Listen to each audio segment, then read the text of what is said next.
Alright, this is one of those few times. I post here because usually these problems aren't as bad and I can handle them on my own. This time, however, it's gonna be a little crazy. Let me start from the get-go.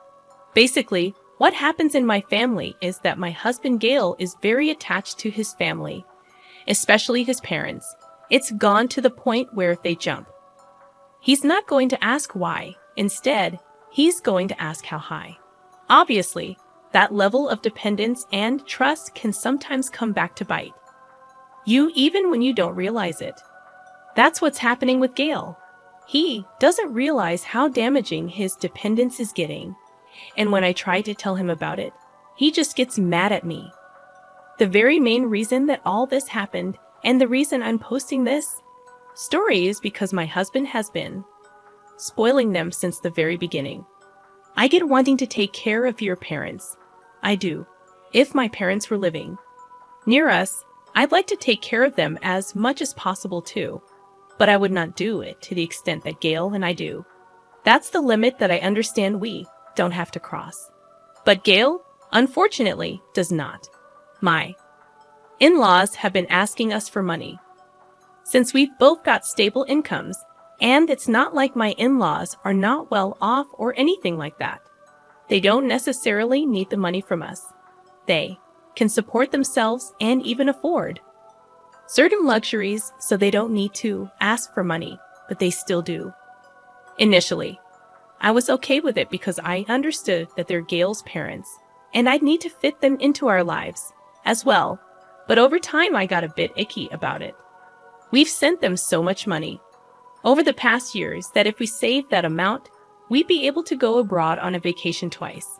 I told Gail that he should not spend all his money on them simply because, well, then there's nothing left for us to save. But he did not understand.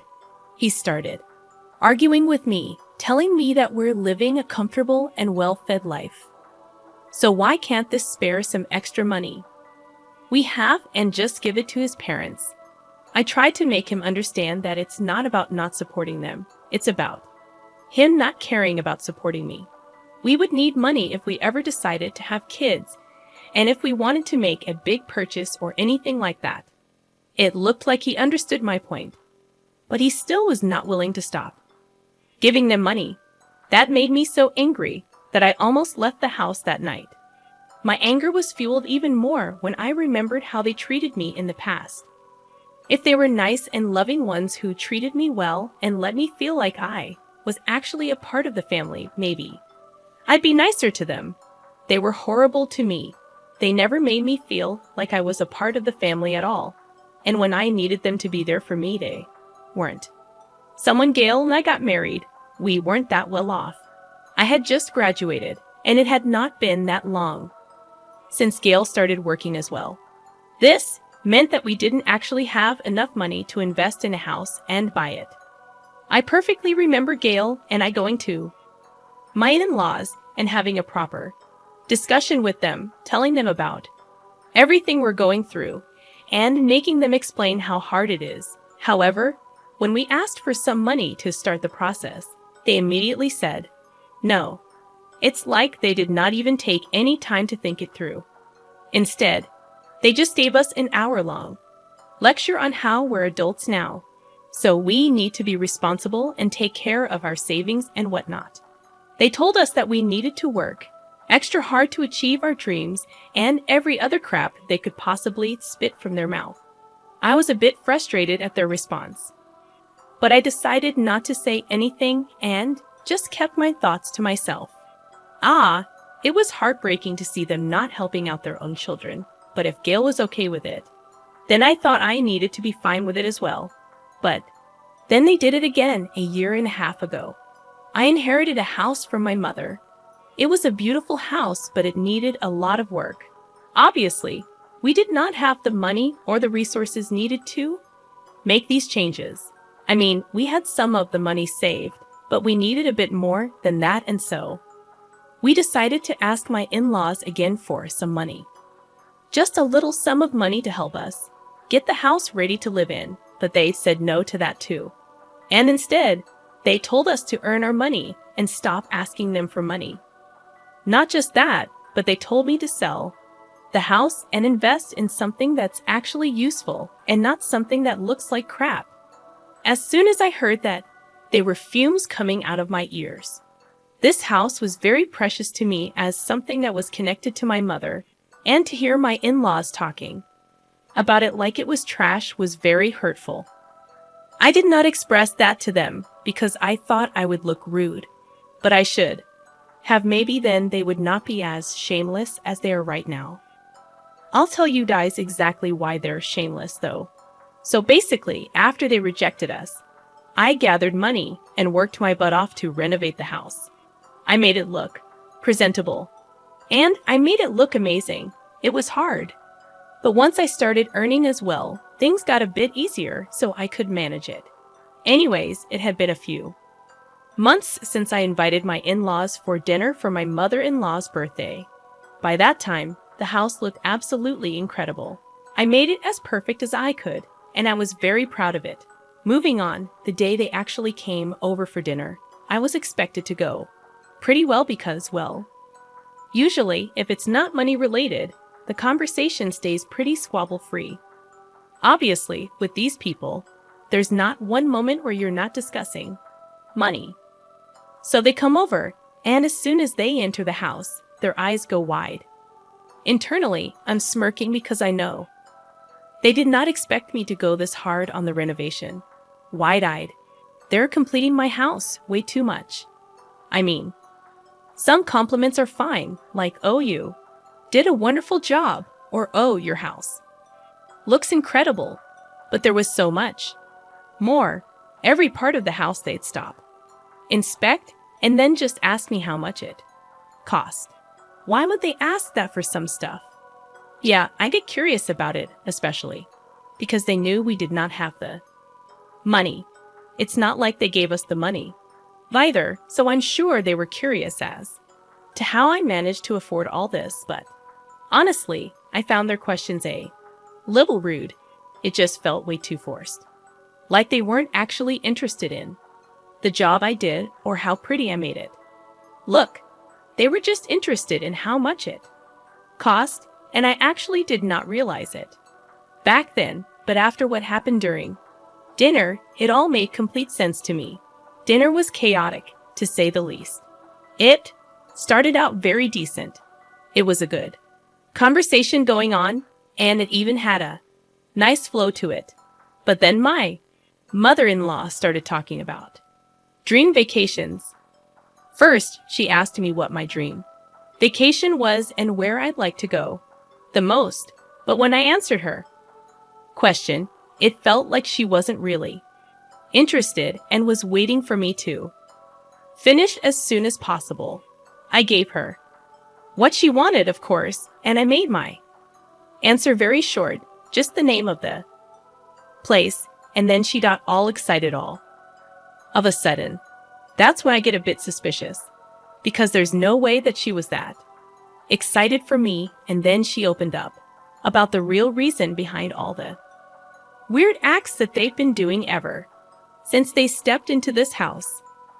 They wanted us to help them build a vacation house after all the years of rejecting us every time we've asked him for financial help.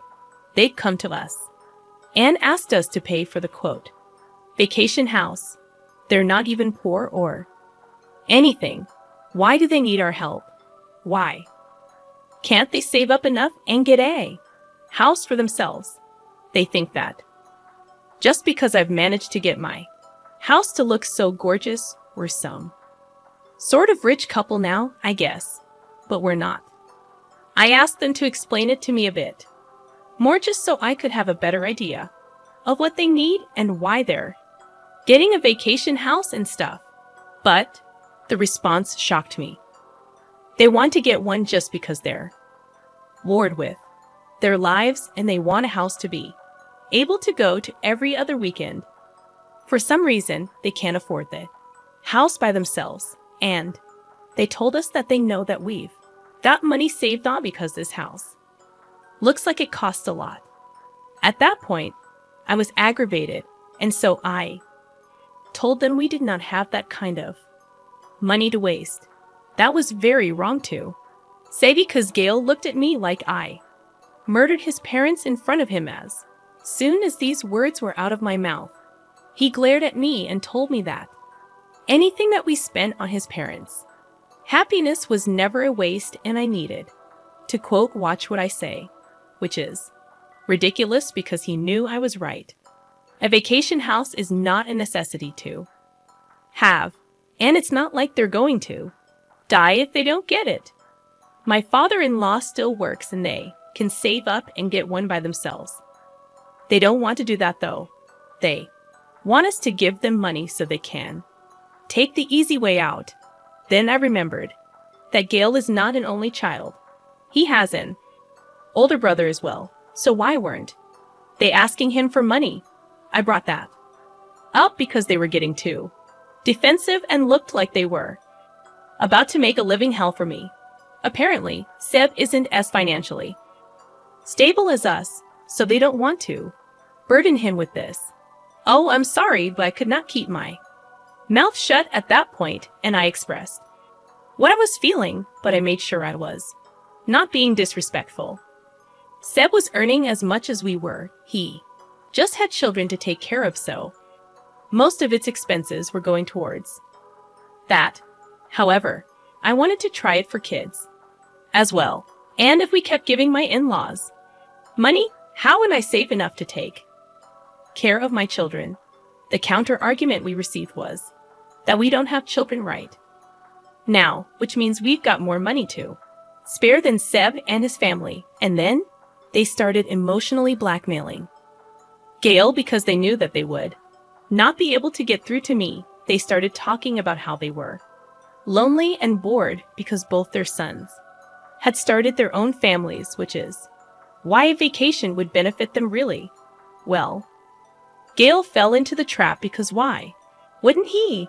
As soon as his parents get a little bit emotional, he does everything that's asked of him. I knew I could not get him then, but I didn't want my in-laws to know they've won us over. How I kept saying that the arguments were progressively getting worse and unstoppable. Well, this is the consequence of that. A week ago, Gale and I had one of our biggest fights. We've never fought this hard before, and it was actually a bit weird how aggressive he was.